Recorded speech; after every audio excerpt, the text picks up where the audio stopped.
Hello again, my friend. If you find yourself asking, why is this strange person calling me a friend? Then you're obviously a bit out of touch.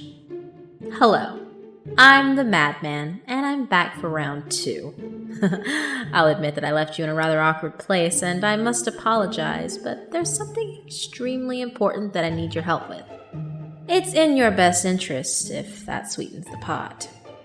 Last time we met, you were in a different world and I was, well, escaping from it. I hope you woke up and found your way home all right, and if you feel deceived, I apologize for the inconvenience, but it was what had to be done, you see. At the very least, my advice and guidance on the supernatural world was no joke or tomfoolery. I knew, and still know, what I was talking about, and I trust you made it through any demonic encounters safely. I also hope you enjoyed the little treat I put with this book. Dark chocolate truffles are your favorite, aren't they? Look, I know finding a strange manuscript with a baggie of rather expensive Belgian candies in your home wasn't how you expected your day to go. But as I said, this is very important. Oh, all right, I guess it's time to cut to the chase. You released me from a prison of sorts, but something else got out as well. Something very dangerous. If I were to call it something, I'd call it the devil. Don't laugh. I'm being very serious. Quincy had indeed found himself smirking in disbelief. He caught himself at the madman's words and looked around apprehensively. The madman knew him a little too well. He shook off his unwarranted paranoia and glanced back at the parchment in his hands. It's the best name to give it, honestly. It embodies things you can't even comprehend, which can be quite a bit many things, but this is just evil. That's quite a nice word that has been unfortunately turned to cliche. Evil. Look, this thing that we let out isn't something unique, but it is something dangerous. I know this is all quite sudden, but you don't have much of a choice. It might even be a bit of fun. Quincy ate another truffle, beginning to feel a little uneasy. If the madman was worried about something, that thing was something to be terrified about. But why did the madman need him specifically? I need you because you're the one who was in my prison with me. Not to get overly technical here, but it has to be you, my friend. Please don't worry. It won't be very painful, comparatively. Besides, I'll be with you every step of the way. Quincy was beginning to feel thoroughly uncomfortable now. He hadn't signed up for saving the world. In fact, he had resolved to take a break from demons and summoning and the lot. The whole affair had taken a toll that he needed a rest from. Quincy left the book on his desk and went downstairs for a cup of coffee. The stuff helped him calm down, and a little calm was something that he most definitely needed right now. He went through the actions mechanically, put the filter in the machine, pour in several scoops of ground beans, pour in the water, close it, turn it on. As the machine bubbled and steamed, Quincy's thoughts did the same. He knew that he didn't want to get back in any mischief with the madman, but he didn't think he had a choice. He was also shocked at the intimacy with which the madman had been addressing him. The taste of the delicious truffles was now sour and unpleasant. He had been in Quincy's room. His innermost sanctuary had been invaded. Understandably, Quincy was quite shook up. The final drops of coffee made their way into the pot. The machine gurgled happily, proud of a job well done. Quincy emptied the liquid into a mug and gulped it back down. The bitterness brought him back to his senses. Of course he shouldn't help the madman. He should burn the book and forget any of it ever happened. He even considered taking out his arsenal of protective items from their hiding place. Maybe if a cold shoulder wasn't enough to keep the madman at bay, a sack full of salt was. Quincy set his empty mug down and trudged upstairs, dreading having to face the looming issue above him. He picked up the book and, in a fit of frustration, threw it across the room. It bounced sadly off the wall and tumbled to land on Quincy's unmade bed. "Leave me alone!" Quincy shouted at nobody in particular. Over the next week, Quincy did his best to forget any of it ever happened. He hid the book under a pile of refuse in his closet and tried to remove the word supernatural from his vocabulary. The madman would just have to find somebody else, he told himself. But the madman wouldn't find anybody else. One dreary morning, exactly a week after Quincy had first found the book, the madman returned. This time, it wasn't anything as gentle as a note in a book. Quincy woke at the usual time of much too early o'clock and fumbled to silence his screeching alarm. The early morning glow filtered in through the window. Birds chirped dully outside. "Hello!" Quincy jumped and fell out of bed at the sudden voice. He scrambled to his feet and backed hastily away from the bed. Looming over the bed was a man. He was tall and handsome, with piercing eyes and a devilish smile. He had a very sharp, handsome jawline and flawlessly styled hair. "I hope I didn't startle you," the madman said, his smile spreading into a grin. Quincy's heart dropped to his toes. What? He stammered. "You look startled. Did I startle you?" "You?" "Yes." "It's you! The madman! It really is you!" Quincy managed to stop his stammering and fumbled for his phone. The madman patted himself in mock surprise. "It is? Oh, would you look at that? It is me! Good detective work, Quincy." "Oh, what are you doing?" Quincy had dialed 911 and put the phone to his ear. "I need the police at..." Quincy didn't even finish the sentence before the line was cut dead. Static filled Quincy's ear as he dropped his phone and faced the madman's bemused expression. What did you do that for?" the madman asked. "I told you to leave me alone. I don't want any part of it." "I didn't want any part of being stuck in an interdimensional prison for 6,000 years, but it happened. Sometimes things are unfortunately out of your control. This is one of those things." "I won't do it." "Don't be so selfish. This isn't all about you, you know." "Why do you care so much anyways? You never even told me what I have to do or exactly what happened." "I thought I made it clear." The madman carried a note of genuine indignation in his voice. "The devil followed you out of hell? Clear as day. Excuse my ignorance." "Yes, it is clear as day." The madman seemed genuinely confused. "Well, not to me," Quincy said, crossing his arms. "You saw what demons can do," the madman said. "Firsthand, you taught me how." "Yes, well, it's not pretty, is it?" "No," Quincy replied, shuddering involuntarily. "Well, imagine something 1,000 times worse, something you really don't want to mess with." "You've said it 100 times. Why should I care?" "Do you like living, Quincy?" "Yes, I like living." "Then you should care. Because nobody will be doing much living if you don't help me." Quincy was about to reply when the madman cut him off. "Oh, and it is sort of your fault?" "What?" Quincy was outraged. "Well, you know, you were the one who let me out." "Don't you dare blame me! You tricked me! You're the nasty, manipulative, conniving demon here!" Ouch! Harsh. But then again, fair point. There was a long and awkward silence. "So, are you in?" "I don't have much of a choice, do I?" "Nope." "Can I at least get out of my pajamas?" "As long as you get into something else," the madman said distastefully. "Besides, I have to do a little hunting. Be back soon!" Before Quincy could react, the madman was gone with all the noise of a snowflake falling onto a feather pillow. Quincy wanted to believe it was all a dream. Just a fantastic, ludicrous dream, but he knew it wasn't. With a sense of great and dawning responsibility, Quincy dressed himself appropriately for saving the world. 2 old sneakers, 1 pair of jeans with holes in both knees, and a college football jersey later. He was ready. The next step was to retrieve his protective items. Quincy opened his closet and withdrew the gimmicky wooden chest in which he had stuffed all the materials he needed for summoning. He laid them out carefully. A large Ziploc gallon bag of sea salt, an assortment of red wax candles, and collections of heirlooms that served as items of power. Like a hunter choosing the perfect arrow, Quincy selected his item. It was a plain gold ring on a plain gold chain.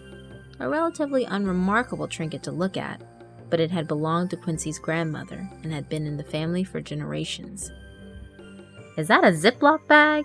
The now familiar voice cut through Quincy's remembrance. You have to stop doing that. Learn to knock. Quincy turned as he retorted to see the madman looking down at him with amusement. Your salt. It's in a big old plastic baggie. Yes, so? Oh, nothing. It's just a little sketchy is all. It's all I had! If you say so. Ah, good. Your item of power. That's a strong one. I can feel it from here. Are you sure it isn't sketchy? Quincy said bitterly. What's with all the attitude? I found us a lead, by the way. That was fast. Don't insult me. Did you hear about any disasters lately? Any huge, extremely destructive, fatal disasters? Well, there's a fire in some shopping mall that was on the news. Lots of people died. Why? Well, that wasn't a coincidence. Up for a little field trip? And with that, the madman strode out of the room with Quincy jogging to keep up. I didn't pack the salt, Quincy complained as they bounced down the stairs. Do you really think a 30-cent bag of cooking salt will save you from the devil himself? It would have made me feel better. Sorry, I don't care about your feelings that much. Do you have a car?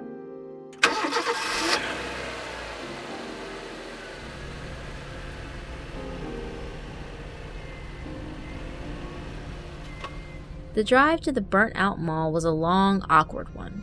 It was extremely strange to see the madman sitting in an old 2002 Toyota Camry, fiddling with the window.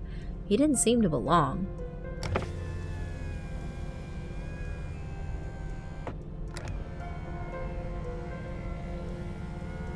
Could you stop doing that, please? Quincy asked in irritation after the madman had rolled the window up and down for the 100th time. Oh, is it bothering you? Quincy gripped the steering wheel harder. I'll take that as a yes. The madman continued rolling the window up pointedly. I can't go any farther. There's a police line. Quincy stopped the car several feet away from the hefty fortification of yellow tape and white wooden barricades. There were several police cars parked with their flashing sirens spinning silently. Officers stood solidly, barking at pedestrians and news crews to stand back. Beyond laid a scene of utter carnage. The old mall's parking lot had been turned into a dead border between the charred and melted carcass of the building and the healthy land beyond. Quincy had seen the mall on the news, but in person it was much more terrible. He couldn't shake the knowledge that over a dozen people had been burned alive in the fire, their ashes mingling with the rubble of their tomb. Faulty wiring, the news report had said. The madman stepped out of the car confidently and began to approach the police line. Quincy leaned out of his window and called after him. Where are you going? Come on, we're going to take a look. But they're cops. The madman ignored Quincy and continued walking. Reluctantly, Quincy followed. I don't think I can even park there, Quincy complained. Once again, he was ignored.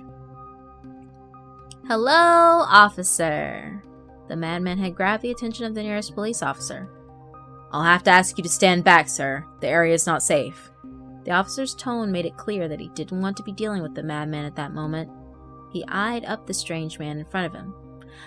Yes, of course. Just one thing, if I may. The madman put a hand on the officer's shoulder. Quincy jumped in his seat and scrambled out of the car. Hey, what are you? Before Quincy could even finish the sentence, the policeman was smiling at the madman jovially. You take as much time as you need, sir, he said, docking his cap. Your friend, too, he continued, glancing over the madman's shoulder at Quincy. I wouldn't say he's my friend, but thank you anyway. Come on, Quincy. The madman swept past the officer and ducked under the caution tape. Quincy jogged to keep up. As he passed the cop, he noticed a dopey smile on the man's face. His eyes were glazed over and skated over Quincy as if he wasn't there.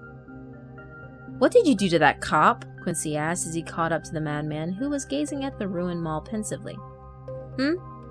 You did something to him. He's all loopy now. I did do something. You're right. I don't know how you're always so observant, Quincy. The madman's voice was loaded with enough sarcasm to floor an elephant. Quincy gritted his teeth and glanced back at the officer.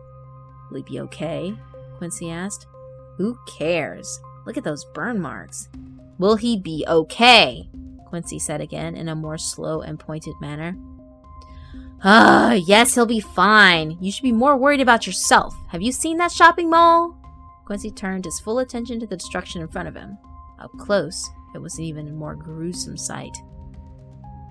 Are those body parts? Yes. Oh, look, somebody dropped something.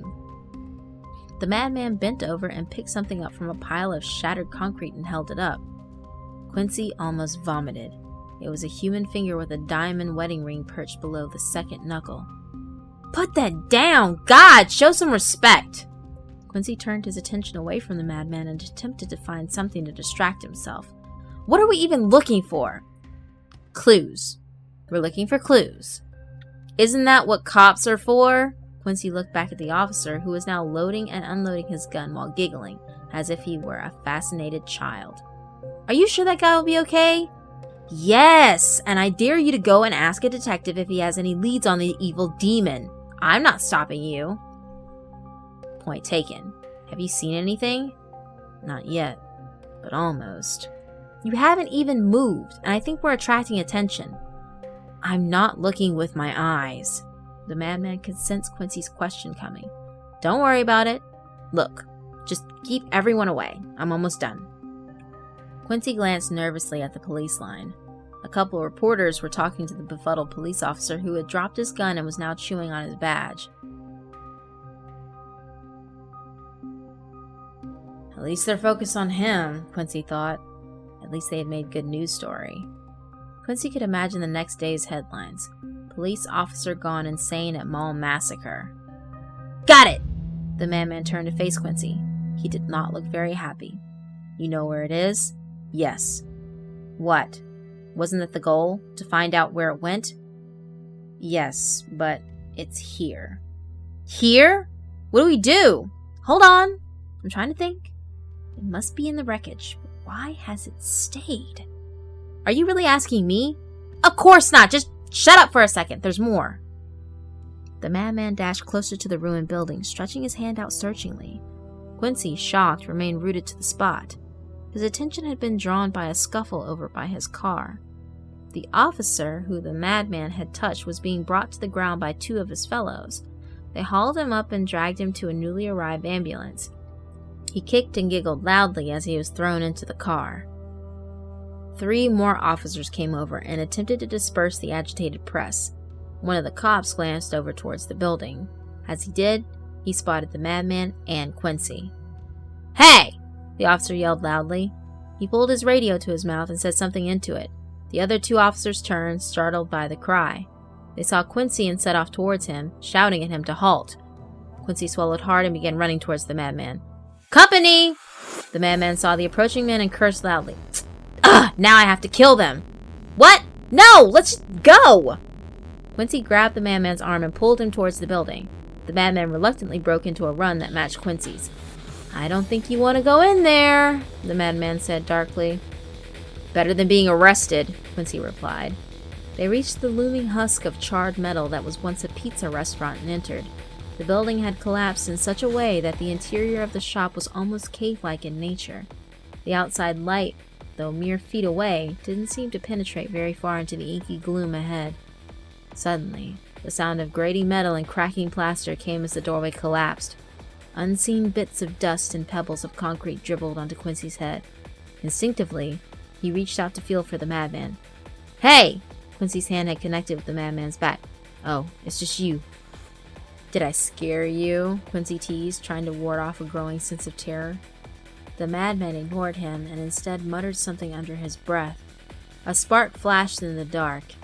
It caught and exploded into a crackling orange flame, flooding the room with a warm light. Quincy could see that the madman held the fire in his naked palm like a torch. You really got us into a mess here, the madman said dryly. Can you feel it? Quincy swallowed hard and nodded. There was an overpowering sense of dread in the air. It was unnatural and off-putting. Quincy felt as if he was on the brink of bursting into shivers or fleeing for any possible exit. Ahead lay only blackness, a darkness laden with an unseen horror. I feel it, Quincy whispered. Stay close. Don't trust anything you see in here, Quincy. Nothing. The madman raised the fire. They could see the door to the main mall space, which had been spared the fire's wrath. Past the soot-covered entrance, however, nothing but silky black could be revealed. We're going in there? We can't go back, it's not letting us. Why did you let me go in here if you knew this would happen? Right. Blame me if it makes you feel better. Quincy didn't reply. He was seized by another wave of anxiety and panic that he had to fight to control. Let's just go, Quincy said through gritted teeth. Let's just get out of here, he continued, more quietly this time. The madman took the lead, stepping one hesitant foot into the pool of ink ahead. The safe glow from his palm was almost useless. It was as if the tendrils of darkness were snuffing the flame like so many reaching, clawing fingers. Follow the light, and follow it close. With that final vocation, the madman disappeared into the void. The light, which Quincy had been looking at eagerly, was suddenly gone. Quincy's heart dropped to his shoes. He took several steps after the madman, reaching his hands out in vain attempt to make contact. Hey, wait up! Quincy's voice sounded faded and muffled. It was almost like he was surrounded by a thick curtain. He couldn't see anything. Come back! Quincy's voice broke. The cry was more of a plea. Quincy was beginning to panic. His resolve failed, and he decided to get back to the pizza restaurant. He had only taken a few steps into the mall after all. Quincy turned, took a step, and promptly ran into a hard obstacle. His forehead collided with a slab of concrete, a wall. A sob escaped him. That wall wasn't there before. There was supposed to be a doorway. Had he gotten lost in the dark? He spun, hands grasping at the dark, hoping to find something, anything that would bring him to salvation. My phone! The revelation came like a bolt of lightning. Quincy fumbled at his jeans, trying to fist his cell phone from his pockets. He grasped it, turned on its flashlight, and swung it up. As he did so, an unseen hand grabbed the phone and jerked it into the dark with inhuman speed. The light, like the madman's fire, was extinguished. Quincy's heart stopped. He fell to the floor, breathing so hard and fast he thought his lungs would burst. What was that? What was... Oh God, what? His thoughts raced at an impossible tempo, leaving him incapable of rational thought. He remained there for what seemed like an eternity, hyperventilating on the floor, trying desperately to see what could not be seen through the shroud that covered his every sense. Quincy had never experienced true terror. He was no stranger to fear, but what gripped his heart now was different than fear. He could feel it, taste it, smell it, a festering, ancient sense of utter dread. He was alone. Oh, so alone. A pattering of footsteps sounded from behind Quincy. They clicked and scuttled, thuddled and squelched. It was almost as if each step belonged to a different creature. Quincy imagined what could be making the noises and began to shake violently. Cold sweat covered his entire body. The steps came again. They tapped closer and closer until they stopped just in front of Quincy. He whimpered involuntarily, trying fruitlessly to see what was in front of him. The thing was coming. With each slow footstep, Quincy felt his sanity slip farther and farther away. He wanted to run, to stand, to kick out and yell, but he couldn't move so much as a finger. It was right on top of him. Quincy squeezed his eyes shut instinctively, waiting for the moment of impact. Hey! Quincy opened his eyes. He was met with a painful orange blaze. He shut his eyes again and put his hand up in front of his face. Madman? I told you to stay close. What are you doing on the floor? The madman glared down at Quincy critically. Quincy fought down the urge to let out a sob of relief. He stood and dusted himself off shakily. I felt tired, wanted to take a nap, he said, trying to distract himself from the shock of what had just happened. Get up and don't make jokes. This place isn't very funny. The madman dragged Quincy up by the arm. Quincy was surprised at the madman's seriousness. Do you know where we're going? Sort of. Just follow me and don't lose me this time. Hold my shirt if you have to. The madman began walking again, barely giving Quincy enough time to grab his shoulder and follow. They continued in silence, skirting any obstacles that they came to. Quincy felt much safer in the company of the madman, yet he still felt the underlying unease that seemed to infest the entire building. They walked for what seemed like an eternity. Each minute that passed felt like an hour. Quincy's nerves were still rubbed raw, yet nothing else happened. The ruined mall was completely silent. Suddenly, the madman stopped moving. Quincy bumped into him roughly and staggered back. Ow! What's wrong? What's going on? The madman gave no response. Hey, did you find something? Quincy asked, louder this time. Again, there was nothing but eerie silence. Quincy began to feel scared. Quincy, isn't it? The madman's voice sounded bored, disinterested. What? Your name. It's Quincy. Or am I wrong? No. Are you crazy? What's gotten into you? Is that why they call me the madman? Am I crazy? Suddenly, the madman whirled onto Quincy. He held the ball of flame out threateningly, illuminating his face from the bottom. Quincy stepped back in shock. The madman's face was contorted evilly. His usually handsome jawline was tightened and twisted into a leering snarl. What? Quincy tried to speak, but fear closed his throat. Am I crazy? The madman repeated slowly, putting a dangerous emphasis on each word. No, I wouldn't say so, Quincy said nervously, taking another step back. It's very scary in here, isn't it? If this is your idea of a joke, I want to remind you we have more important things to be doing. Quincy finally found the resolve to feel angry. More important things. The madman repeated the words, musing over them thoughtfully. Like hunting the devil? In an instant, the madman was gone. In his place was an impossibly black silhouette. Quincy's heart stopped. There was no way he should be able to see whatever it was that had taken the madman's place. The fire had been extinguished, and there was absolutely no light, yet the thing before him was darker than the blackness that surrounded it. It was like a void, creating a stark contrast with the very fabric of reality. You're not the madman, Quincy whispered hoarsely. He was at a complete and terrified loss for words. Did you figure that out yourself, Quincy? The creature bent forward, lowering its ragged head to look Quincy in the eyes. Where is he? Quincy said in an even meeker tone. He could sense an overwhelming power emanating from whatever was before him. He didn't have to be told that he was completely powerless to protect himself. That is a good question. Why are you here, Quincy? What did he say to you to convince you to come here with him? He said I had to save the world. Quincy answered without thinking, like he was forced to speak. The entire world? He thinks rather highly of me. Do you think I could destroy the world, Quincy? I don't know, Quincy replied truthfully, if not against his will. What are you? As soon as the words left Quincy's mouth, everything changed to sudden brightness. The darkness that had so greedily clung to every available space was in an instant gone. Quincy found that he was standing in the middle of the destroyed mall. Large beams of sunlight spilled down from the ruined roof above.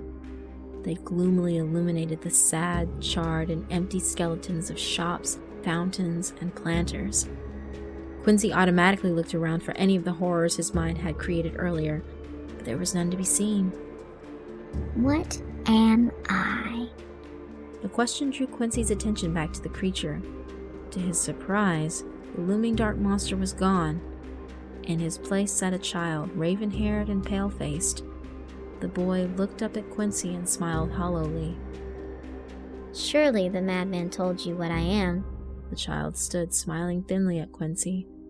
As Quincy watched, the boy changed grotesquely, his spine arching rapidly and his short black hair growing and graying at an alarming rate. His face, once youthful, chiseled with age. Canyons of wrinkles now sprouted from the corners of his eyes and crept down his face to loose, thin jowls that hung off his tight lips. The devil, Quincy whispered, his voice muted with terror. No. The creature crooned, its youthful voice now a weazened croak. I'm your worst nightmare. It took a step forward, smiling wide, until half of its decrepit face was swallowed up in that evil smile. Cliche, boring, overall 3 out of 10. The creature paused its charge. Quincy recognized the voice, but he dared not look away from that smile. The madman stepped into view behind the creature, chin up, shoulders squared, and a look of refined smugness on his face. The creature's eyes never left Quincy's. I was about to have some fun, It said with the tone of a child made to go to bed early. The change in voice was so sudden that Quincy nearly looked around for the newcomer. In an instant, the creature was a young boy again. I was about to have so much fun, It said furiously, whirling on the madman. It's time to go home, the madman said coolly. It's time to go home. The boy mocked. Maybe it is time. On the other hand, Maybe it isn't. The boy screeched like a banshee and leaped at the madman like a crazed wolf. They fell to the ground together, writhing and twisting like a knot of snakes. Quincy watched, dumbfounded. He wanted desperately to run, but something kept him transfixed. He watched the bizarre fight. Boy against man. With a heave, the madman threw the boy off, sending him skidding across the ruined tiles. The madman reached into his pocket and pulled something out. It caught the light. Quincy gasped. It was the mirror which he had buried when he had read the madman's guide. "Quincy, take this!" The madman tossed the mirror to Quincy, who caught it with a fumble. "What? Why?" Quincy glanced over at the boy, who was starting to get up. He was changing, growing taller and thinner as he peeled himself off the ground. "No time for stupid questions! When I say so, break that mirror!" The boy was now fully standing, but he was a boy no longer. It was as if some great hand had stretched his pale limbs like taffy. His hands, attached to boneless wrists, coiled on the floor. His neck teetered under his head, which was now several feet higher in the air. The monstrosity flailed its arms towards the madman and screeched as it broke into a loping, uneven charge. The madman met the beast at a full sprint. Once again they clashed, but this time the madman was engulfed in a tangle of tentacle-like limbs. A series of cracks sounded, and the madman yelled out in pain. "Now, Quincy! Break it now!" Quincy brought the mirror down on the ground with all the force he could muster. It shattered into a million shards and threw them in every direction. Quincy looked up, only to see that the ruins of the mall were empty. The madman and his assailant were nowhere to be seen. A sudden flash of white-hot pain flashed behind Quincy's eyes. He fell to the floor, clutching his temples and groaning. From somewhere floated an echo of a voice. Quincy looked around, trying to figure out who was speaking, but seeing nobody. The pain came again, this time greater in its intensity. Quincy screamed out loud, scrabbling uselessly against his own skull. "Dismiss me!" The voice came again, more clearly. It was the madman, but it seemed to come from within Quincy's throbbing head. "Say the words! Quick, Quincy, now!" The frantic urgency in the madman's voice goaded Quincy to his feet. The world around him spun, but he fought to keep his balance. "I will you to leave this place! Go from whence you came!" Quincy yelled out into the ruined mall. Silence followed. It was a pure silence, like the calm that comes when the final raindrop has fallen, when the last bolt of lightning had been cast. Quincy dropped to his knees. "Madman?" he said weakly. There was no reply, and no more pain. Mercifully, Quincy fell into unconsciousness. Quincy woke in his own bed. He thought about the strange nightmare he had just had. The memories trickled in slowly, still shrouded in obscurity. His heart began to hammer. None of it was a nightmare. He had been in that mall. "Calm down, kid." Quincy then noticed the figure in the corner of the room. It was the madman, leaning against the wall nonchalantly. "You're fine. It's over." "The devil. You fought it. You disappeared." "Yes." The madman was very matter-of-fact. "That's all you have to say? What the hell happened? Where is it?" "It's back where it was."